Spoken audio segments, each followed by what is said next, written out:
Miss कर दी, उनको कोई पता नहीं होता मार्केट के अंदर क्या हो रहा है। अक्सर मेरे पास व्हाट्सएप के ऊपर आ रहे होते हैं, व्हाट्सएप के ऊपर तो टाइम नहीं होता आपको पता रिप्लाई देने का, तो मोस्टली क्या मार्केट के सर एनालिसिस दे दें। तो मैं उनको कहता हूँ यार मैं तो ऑलरेडी एनालिसिस आप लोगों के लिए रिकॉर्ड करके यूट्यूब के ऊपर फेसबुक के ऊपर अपलोड कर चुका हूँ, तो फिर किस चीज़ के एनालिसिस, तुम गोल्ड बाय जाएगा सेल जाएगा।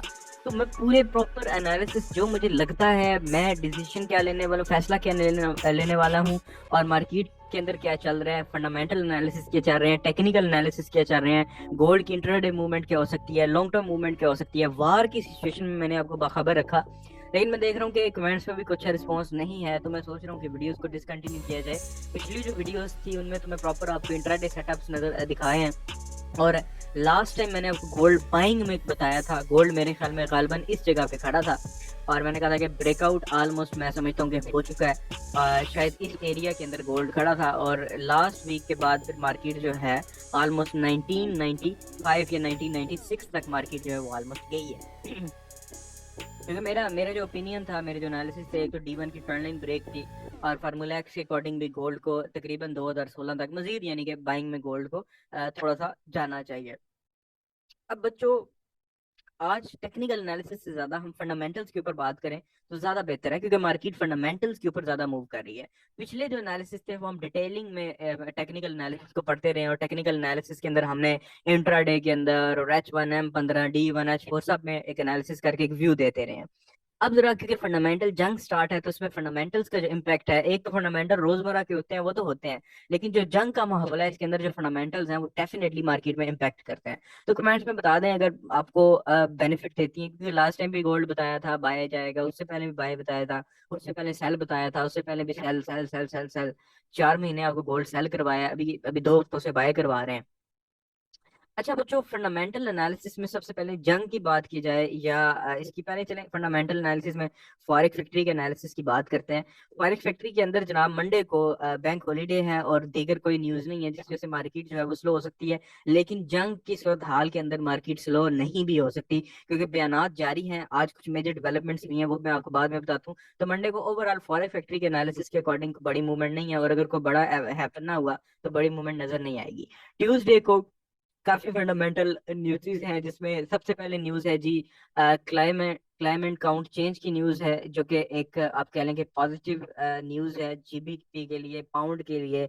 उसके बाद अनएम्प्लॉयमेंट रेट है, जो कि मीडियम इम्पैक्ट की न्यूज़ है, इतना बड़ा इम्पैक्ट नहीं क्रिएट करेगी। फिर है जी French flash manufacturing PMI, French flash services PMI, and German flash manufacturing PMI और सर्विसेज पीएमआई। उसके बाद आरबीआई गवर्नर बुलॉक स्पीक्स है ऑस्ट्रेलियन डॉलर का। अच्छा, अब फ्रेंच जो फ्लैश मैन्युफैक्चरिंग पीएमआई है, इसका डाटा स्लाइटली पॉजिटिव है, और तकरीबन तकरीबन जो न्यूज़ हैं इनमें से 3 जो न्यूज़ हैं ये वाली, जो यूरो है, एक 12-15 पे 2 न्यूज़ हैं और दो 12-30 पे हैं। टोटल 12-15 से लेके 12-30 तक टोटल 4 न्यूज़ हैं। इन 4 न्यूज़ में से जो फ्रेंच फ्लैश मैन्युफैक्चरिंग पीएमआई है, फ्लैश सर्विसेज पीएमआई है, फ्लैश मैन्युफैक्चरिंग जर्मन पीएमआई है, और जर्मन फ्लैश सर्विसेज पीएमआई है। इन 4 में से 3, जो पहली 3 है वो पॉजिटिव है, एंड देन दी लास्ट वाली स्लाइटली नेगेटिव है, बहुत ज्यादा तो नहीं, स्लाइटली नेगेटिव है। लेकिन इसके साथ जंग का माहौल भी देखना पड़ेगा। जंग में ये है कि डॉलर सेफ हेवन बना हुआ है, और गोल्ड सेफ हेवन बना हुआ है लोगों के लिए, तो इस वजह से भी इन न्यूज़ का बहुत बड़ा इम्पैक्ट नहीं भी हो सकता। फिर आरबीआई गवर्नर बुलॉक स्पीक है, इससे ऑस्ट्रेलियन डॉलर के अंदर मूवमेंट होगी। खैर इसका कोई डिसाइडेड नहीं है कि उन्होंने किस चीज के ऊपर, या एग्जैक्ट कोई इसमें इंटरेस्ट रेट तो नहीं बढ़ना, लेकिन जाहिर है एक रिजर्व बैंक ऑफ ऑस्ट्रेलिया का गवर्नर या किसी भी मुल्क का गवर्नर जब प्रेस कॉन्फ्रेंस या स्पीक करे या स्पीच दे, तो उससे डेफिनेटली मार्केट में हलचल तो होती है। तो हलचल होगी डेफिनेटली, किस डायरेक्शन में होती है वो टेक्निकल एनालिसिस हमें बेहतर ऑस्ट्रेलियन डॉलर के बता सकते हैं। फ्लैश मैन्युफैक्चरिंग पीएमआई फिर पाउंड की है, जो कि आप कह सकते हैं कि स्लाइटली पॉजिटिव है। फ्लैश मैन्युफैक्चरिंग और सर्विसेज पीएमआई स्लाइटली पॉजिटिव है पाउंड के लिए। लेकिन ये है कि ये बहुत बड़ी मेजर न्यूज़ नहीं है, लेकिन मार्केट में हलचल अच्छी रहती है। यानी ऐसा फील होता है कि यूरो के पेयर्स नेक्स्ट वीक अगर जंग का माहौल नॉर्मल हो जाता है, तो यूरो के पेयर्स जो हैं वो अच्छे ट्रेडेबल रहेंगे, पाउंड ठीक रहेगा। अच्छा, उसके बाद फिर फ्लैश मैन्युफैक्चरिंग पीएमआई डॉलर की भी है, जो कि डॉलर के हक में स्लाइटली नेगेटिव है, न्यूज जो है वो नेगेटिव है, विच इंडिकेट्स कि गोल्ड मजीद बढ़ाया जा सकता है। बट ये उतनी बड़ी न्यूज नहीं है कि गोल्ड को बहुत बड़ा ब्रेकआउट करवाए, लेकिन विच इंडिकेट्स कि गोल्ड मजीद जो है 10-15 पिप्स तो ये भेज सकती है ना। तो ये न्यूज है भी ट्यूसडे को, यानी मंडे रेस्ट, और मंडे को अगर बाय गया भी तो वो जंग की वजह से, ट्यूसडे अगर बाय जाता है तो फ्लैश मैन्युफैक्चरिंग पीएमआई की वजह से चला जाएगा। फिर जी सीपीआई की क्वार्टर रिपोर्ट है जी ऑस्ट्रेलियन डॉलर की, जो कि बहुत बड़ा इम्पैक्ट क्रिएट नहीं करेगी, लेकिन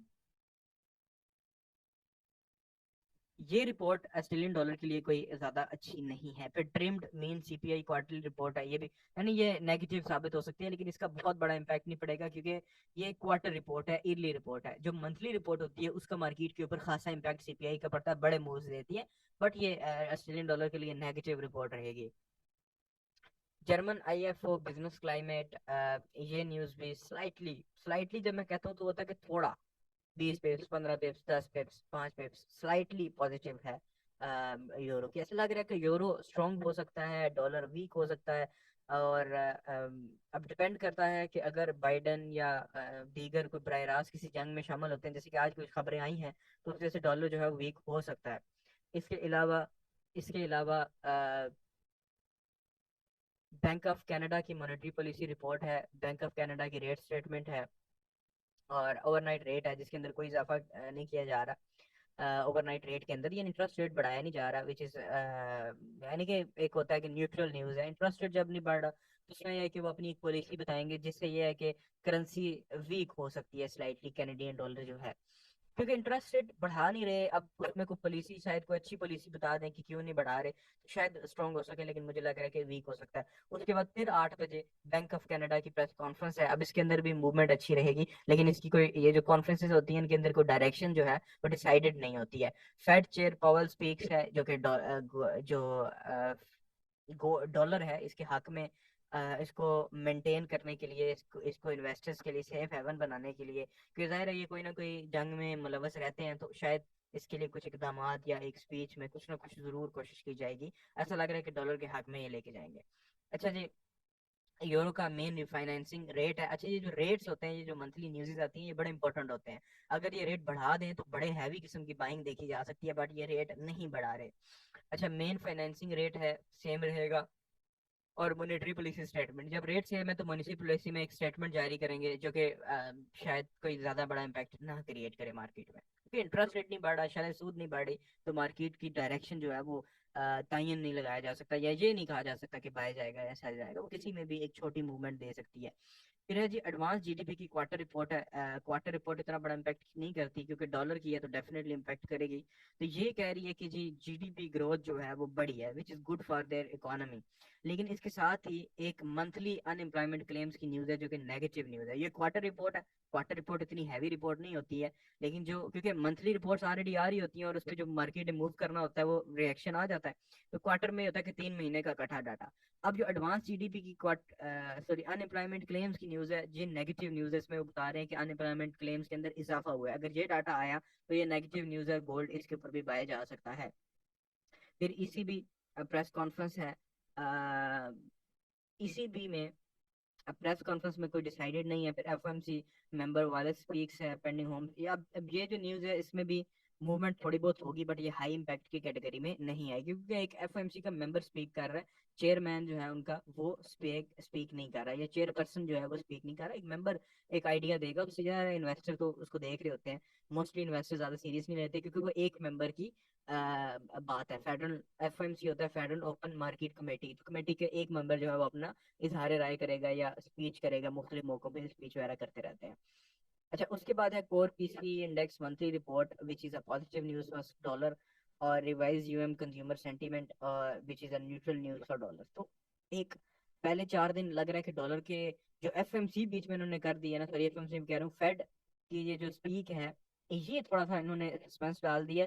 अदरवाइज ऐसा लग रहा था कि पहले 3 दिन जो या 4 दिन जो होंगे वो डॉलर के लिए वीक होंगे, और आखिरी दिन में डॉलर को थोड़ा सा, क्योंकि बहुत बड़ी न्यूज नहीं है पीसीई इंडेक्स, सिर्फ ये जो न्यूज होती है रोजमर्रा की, जैसे सीपीआई है मंथली रिपोर्ट, तो वो हाई इम्पैक्ट क्रिएट करती है, एफएमसी हाई इम्पैक्ट क्रिएट करती है, और एनएफपी हाई इम्पैक्ट क्रिएट करती है। लेकिन जो रोजमर्रा की न्यूज़ होती हैं ये इंट्राडे ट्रेडिंग के लिए बड़ी अच्छी होती हैं, डायरेक्शन पता चल जाती है कि मार्केट इस दिन क्या मूव कर सकती है, तो बंदे को अगर कोई टेक्निकल एनालिसिस में बाय सेटअप मिल जाए और न्यूज़ भी बाय की हो तो ट्रेड कर सकता है।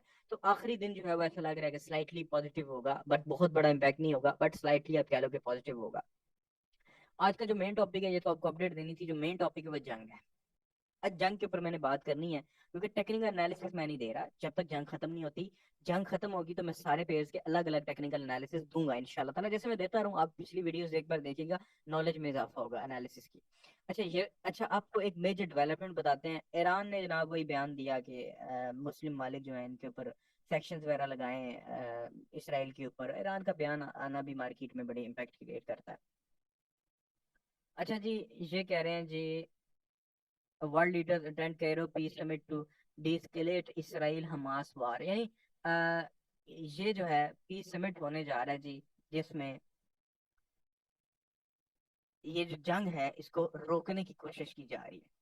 ठीक है, मतलब कि मुस्लिम जो आप कह लो कि मालिक हैं, वो थोड़ा सा जंग के लिए कह रहे हैं कि जंग रोके। लेकिन अभी जाहिर है इसराइल और अमेरिका की जितना मर्जी होगी वो करेंगे, इनके ऊपर तो नहीं करेंगे। लेकिन मिडिल ईस्ट जिनके पास पावर है, ऑयल है, पैसा है, वो थोड़ा प्रेशर डाल सकते हैं। उसके बाद मुख्तलिफ ममालिकों में आज जो है वो हफ्ते वाले दिन जो है, जब आप ये वीडियो में रिकॉर्ड कर रहा हूँ, हफ्ते वाले दिन जो है वो रैलीज वगैरह भी हुई हैं, लंदन में भी हुई है, मुस्लिम मालिक के अंदर भी आज रैलीज वगैरह हुई हैं। और फिर एक और न्यूज आई है कि national security council raises threat levels for middle eastern countries as Israel countries burden of Gaza. यानी वो कह रहे हैं कि भाई मिडिल ईस्टर्न जो कंट्रीज हैं उनको वार्न किया जी नेशनल सिक्योरिटी काउंसिल ने कि भाई तुम्हारे पे भी जंग आ सकती है। फिर ह्यूमन एड जो है वो नहीं लेके जा रहे, यानी कि जो गजा है उसके अंदर ह्यूमन जो एड है वो नहीं लेके जाने जा रही। 20 ट्रक सिर्फ अप्रूव हुए हैं कि 20 ट्रक सिर्फ जा सकते हैं, जबकि बाइडन ने भी कहा है कि भाई ये खोलो, ह्यूमैनिटेरियन जो एड है, इंसानी जो इमदाद की जा रही है इंसानियत के नाते, वो कम से कम जारी होनी चाहिए। और जो इसराइल के ने हमला किया ना अस्पताल के ऊपर, वो ब्लेम डाल दी इन्होंने हमास के ऊपर। अब इस हमले की वजह से बड़ी हमदर्दी दुनिया की जो है, जो लीडर्स हैं, वो जाहिर है उन्होंने अपनी आवाम को खुश करने के लिए भी, क्योंकि जो बाहर के लोग हैं उनमें से कुछ कंट्रीज अगेंस्ट हैं। जैसे लंदन का जो वज़ीर आज़म है वो चला गया, लेकिन उनकी आवाम काफी हद तक जो है वो फलस्तीन के हक में है। तो लेकिन ये है कि जब तक सरबराह फैसला नहीं लेगा तो अवाम की इतनी ज्यादा उस वक्त वैल्यू नहीं होती। हाँ, इलेक्शन में उनके मालिक में अवाम जो है वो हरा सकती है। फिर जनाब we went through hell, Rafah border crossing along, ये चीज ये मैं आपको बता रहा था कि सिर्फ 28 ट्रक्स जो है वो गजा के अंदर शामिल हुए हैं। और बाइडन से Hamas attack on Israel aim to disturbing Israel Saudi था। अब ये चीज ना बाइडन को समझ आ गई है, ये जो हमास ने हमला किया है ना इसराइल के ऊपर। अब ये चीज हमें तो पहले से पता है कि हमास ने जो हमला इसराइल के ऊपर किया है, इसके पीछे हिजबुल्लाह और ईरान भी है। क्योंकि ईरान, हिजबुल्लाह, हमास, फलस्तीन, ये किसी के फेवर में नहीं है कि सऊदीया इसराइल को तस्लीम कर दे, क्योंकि कुछ दिन के बाद इसराइल को सऊदीया तस्लीम करने लगा था। और उसकी वजह से, अब इस हमले की वजह से सऊदीया जो है वो इंशाल्लाह ताला इसराइल को तस्लीम नहीं करेगा। और ये बड़ा इम्पैक्ट है, जाहिर है उन्होंने अमेरिका का जो दूसरा मुल्क इसराइल है, नाजायज औलाद है, वो सऊदीया अगर तस्लीम कर लेता है तो बड़े आसानी से उनके लिए बड़ी आसानी हो जाएगी। क्योंकि मुस्लिम मालिक का एक लीडर मुल्क जो है वो अगर कर लेता है तो पीछे तो इतना कुछ स्ट्रॉन्ग मुल्क नहीं है कतर और कुवैत के अलावा। कतर और कुवैत भी थोड़ा सा डिप्लोमेटिकली स्ट्रॉन्ग है, मिलिट्री तो उनके पास भी नहीं है।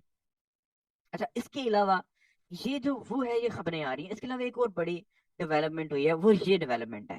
डेवलपमेंट ये हुई है कि अब एक मसला हुआ है, ये मैं आपको बताता हूँ। और मेरे एनालिसिस गोल्ड के लिए वही है कि जब तक जंग नहीं रुकती, और जंग नहीं रुक रही भाई अभी तक, कोशिश है। लेकिन आज एक और डेवलपमेंट हुई है कि रशिया ने आज बड़ा हमला किया यूक्रेन के ऊपर, और बाइडन ने यूक्रेन और इसराइल के लिए $6 बिलियन की इमदाद का, उनके जो पार्लियामेंट होती है उनसे रिक्वेस्ट कर ली है कि भाई $6 बिलियन की फौरी तौर पे इमदाद और यूक्रेन को हथियार जो है वो सप्लाई किए जाए। जिसको जो नॉर्थ कोरिया उसने भी कंडेम किया है, और उसके बाद रशिया ने भी कंडेम किया कि हथियार ना दें यूक्रेन को। रशिया ने लेकिन हमला किया, और जो मेन मकसद था रशिया का फलस्तीन और उस जंग में कूदने का, वो ये था कि अमेरिका को यूक्रेनियन जंग से हटाया जाए। ठीक है, ये लाइक अमेरिका का ध्यान यूक्रेन से हटे। और आज उनके कंट्री के जो प्रेसिडेंट है जेलेंस्की यूक्रेन का, उसने क्या भी दिया है कि ये जो हमास और इसराइल की जंग शुरू है, ये सिर्फ यूक्रेन के ऊपर जो जंग छेड़ी गई थी उससे हटाने का मामला है। यानी उससे ध्यान दुनिया का, यूरोप का, अमेरिका का हटे और रशिया यूक्रेन पे हमला कर दे। और ये चीज है, रशिया के हक में है ये जंग। रशिया कभी भी नहीं चाहेगा हमास और इसराइल की जंग रुके, क्योंकि अमेरिका को वो वहां पे बिजी करना चाहता है और यूक्रेन को खा जाएगा। क्योंकि अमेरिका के लिए इसराइल जो है वो ज्यादा इंपॉर्टेंट है एज कम्पेयर टू यूक्रेन। लेकिन ये कि कोशिश कर रहा है, अब कोशिश ये कर रहा है कि हमला करके, क्योंकि अब थोड़े से हमलों में तेजी आएगी, क्योंकि वहां पे अमेरिका बिजी हुआ, तो अब कोशिश करेंगे यूक्रेन जो है वो को काबू किया जाए। पुतिन चाहेगा, रशिया चाहेगा, यूरोप जो है वो बयानबाजी कर रहा है, अमेरिका भी बयानबाजी कर रहा है, पुतिन भी कर रहा है। तो इससे यह है कि मार्केट में गोल्ड जैसे पेयर जो हैं, जो सेफ हेवन्स है इन्वेस्टर के लिए, वो मजीद बढ़ जा सकते हैं। क्योंकि आज फिर बयानबाजी हुई है, उसने फिर बोला कि भाई हम एड देंगे और वगैरह वगैरह, ये चीजें देख लें। ये देखें, Russian Foreign Minister dismissed claims by Ukraine that Moscow has profited from the Israel-Hamas war, which had taken public attention way. ठीक है, यानी ये इस तरह की बातें हो रही हैं। Military aid, Biden requested urgent military aid for Ukraine and Israel, a massive 106 billion security package, which include 61 billion in military aid for Ukraine and 14 billion dollars in military aid for Israel। ये बहुत बड़ी add है। ये बहुत बड़ी add है जो Ukraine और इसराइल को देना चाह रहा है। इसका मतलब है कि अमेरिकन इंटेलिजेंस के पास कुछ ना कुछ रिपोर्ट जरूर है कि Hamas, Hezbollah, Russia, Ukraine Hamas की जान नहीं छोड़ने वाले, बल्कि हमास को सपोर्ट करने वाले हैं। जिस वजह से अमेरिका चाह रहा है कि वो इसराइल को सपोर्ट करे। और उनको ये भी रिपोर्ट है कि अब जो रशिया है ये इनके ऊपर भी अटैक करेगा, यूक्रेन के ऊपर। इसके रिजल्ट में अमेरिका जो है वो थोड़ी एड दे रहा है, ताकि एटलीस्ट मिनिमम जो है इनको सपोर्ट किया जाए और इस जंग का मुकाबला किया जाए। तो इसका मतलब कुछ ना कुछ तो होने वाला है। तो अभी हमें वेट करना चाहिए। अल जजीरा, सीएनबीसी या जितनी भी वेबसाइट्स हैं, टाइम्स ऑफ इंडिया भी दे रहे हैं खबरें, लेकिन वो वन साइडेड दे रहा है, दूसरी साइड की जो व्यू है वो नहीं दे रहा। उसके बाद नॉर्थ कोरिया ने भी, अब एक और प्लेयर आ गया, नॉर्थ कोरिया ने भी कंडेम किया कि भाई for supplying Ukraine with long range missiles, ठीक है, मिसाइल जाने क्यों दिए हैं भाई तुमने। तो अब वहां पे हमास और इसराइल का भी मसला चल रहा है, इधर यूक्रेन और रशिया का मसला दोबारा तेजी से शुरू हो गया है, which is not good for world. ठीक है, which is not good for, आप कह लें वर्ल्ड इकोनॉमी। लेकिन गोल्ड के लिए ये, इन्वेस्टर्स के लिए गोल्ड बाय हेवन है। अब गोल्ड के अगर हम देखें, रिजल्ट देखें गोल्ड के, तो गोल्ड ऑलरेडी बाय जा रहा है और एक करंट रेजिस्टेंस के ऊपर गोल्ड खड़ा है। और फार्मूला एक्स के अकॉर्डिंग कि गोल्ड को जो पाया जाना चाहिए वो 2016 तक जाना चाहिए, लेकिन ऑलरेडी फार्मूला एक्स 80% फिल हो चुका है, विच इज मीन के मतलब कि हमारा टारगेट अचीव हो चुका है। लेकिन अब मसला ये है कि गोल्ड खड़ा है रेजिस्टेंस के ऊपर, और जब जब बयानात आते हैं तो रेजिस्टेंस की ऐसी की तैसी हो जाती है। इन केस मंडे को गैप अप नहीं आता, गैप अप भी आया था लास्ट टाइम भी, मार्केट ओपन हुई थी तो 1830 पे क्लोज हुई थी, जब ओपन हुई थी तो 1852 पे हुई थी, यकदम गैप आया था। तो गैप नहीं आता और मार्केट अगर इस रेजिस्टेंस को ब्रेक करती है तो देन इजीली जो इजी टारगेट होगा वो 2016 या 17 होगा। ठीक है, यानी अगर मार्केट इस लेवल को तोड़ती है 1980 और 1990 के लेवल को, तो 2016 या 2020 टारगेट होगा। और अगर मार्केट 2020 को तोड़ती है तो देन उसका टारगेट 2070 होगा। 2070 का जो लेवल है, अगर आप ये देखें तो ये एक स्ट्रॉन्ग लेवल है, क्योंकि ये W1 की एक वीकली रेजिस्टेंस लेवल है। ठीक है, अगर आप गौर से देखें तो ये वाला जो लेवल है ये W1 का रेजिस्टेंस लेवल है और एक स्ट्रॉन्ग लेवल है। इधर से मार्केट जो है वो रिजेक्शन पकड़ सकती है, लेकिन अगर जंग रुकती है तो, जंग अगर जारी रहती है तो फिर मार्केट शायद इधर से भी रिजेक्शन ना पकड़े। तो जंग के माहौल के अंदर आपको जो एंट्री लेनी है बड़ी ही तसल्ली के साथ लेनी है। मैं तो आपको यहाँ पे मजीद अगर बाइंग करने का भी कहूंगा तो ब्रेकआउट्स के ऊपर कहूंगा। इस लेवल का ब्रेक होता है, फिर ऊपर वाले लेवल का ब्रेक होता है, और उसके बाद फिर अगर मार्केट रेजिस्टेंस के करीब चली जाती है, वीकली रेजिस्टेंस, तो कि 2050 से 2070 के दरमियान में बनती है, यहाँ से आप बाइंग और सेलिंग दोनों ना करें, बल्कि प्रॉपर एविडेंस का वेट करें। तो फिलहाल मुझे ऐसा लगता है कि जब तक जंग नहीं रुकती गोल्ड बाय जाएगा। मेरा मौकफ सेम है, जंग रुक जाती है गोल्ड गिर सकता है।